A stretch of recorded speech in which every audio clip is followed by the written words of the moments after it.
think the holidays, for all of us, give us a sense of nostalgia. We remember times past, and sometimes we even have those fairy tale kind of visions of what the holidays are like. But particularly if you've lost someone around the holiday, or it's just been a recent loss, the holidays will often bring those memories back to life or intensify them a little bit. You feel the loss of that person not being there to celebrate with you. It can. I mean, one of the things we need to realize is that grieving is normal. And grieving around the holidays, intensifies because there's so much activity going on. It's when it becomes overpowering or interferes with your life that it's something to be more concerned about. In particular, if you're experiencing what we call the holiday blues or depression, oftentimes you'll see a decreased mood beyond being the grief type of mood. It's just a prolonged sadness, tearfulness, interference with sleep, either sleeping too much or not enough, a change in the appetite, oftentimes a feeling of hopelessness or guilt, and of course if they're feeling those feelings of wanting to harm themselves or commit suicide, I mean, those are all signs. I think the first thing we need to do when we're in the grief process is to recognize that grieving is normal and to give ourselves permission to grieve. Everybody experiences grief differently. There's not a textbook case of grief. So that's the first thing we need to realize, is that it's different for everyone. Give ourselves permission to go through that process. The process will wax and wane. It's like a roller coaster. You'll be up and down. That's normal. There's no specified amount of time that the grief can be for. There'll be good days and there'll be bad days. It's like a roller coaster. There's ups and downs, but I won't say that grief ever goes away. I will just say that as time goes by, you learn to live with it, and you learn to experience it in a different way. So we never want to say that you quit grieving, because you don't ever quit grieving the loss of someone that was very important to you and part of your life. I think there are special things that we can do when we're grieving through the holiday, and that is, we always have this vision of how the holiday should be. And perhaps it has been celebrated in one certain way through the years. It's okay to change that. It's okay to decide that you're going to do something just a little bit different this year. The other thing we have to remember about the holidays, it's stressful for all of us. It's a time when we're busy, we're going to parties and celebrations and shopping.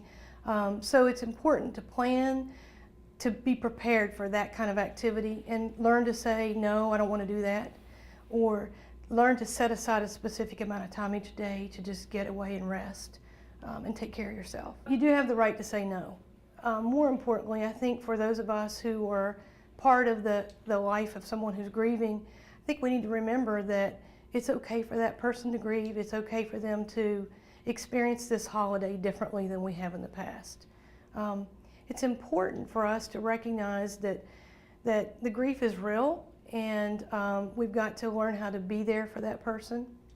I think important things that we can do as a supporter is to learn to listen. Oftentimes folks who are grieving just need to talk. They're not necessarily looking for answers.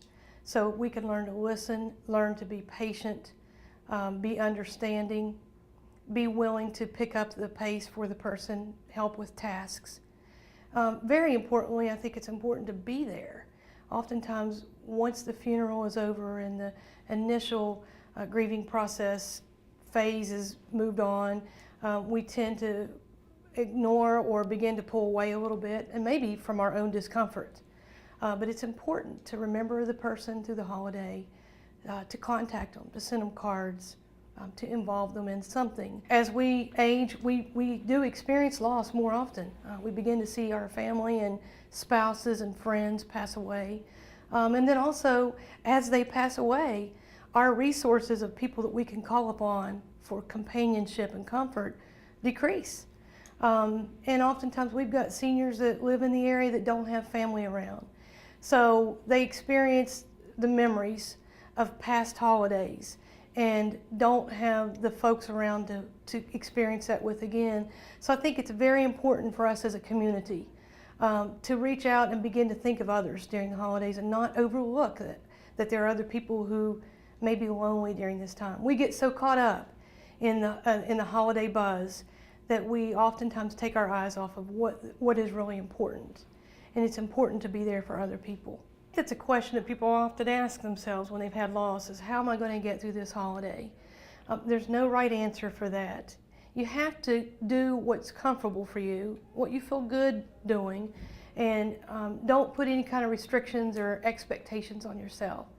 I think oftentimes the anticipation of the holiday and that time going up to that particular Christmas day or whatever the holiday is worse than experiencing the holiday itself. There's not a recipe for how one should act or behave through the holidays when they're grieving. They have to give themselves permission just to think and plan out what they're going to do that's going to be comfortable for them.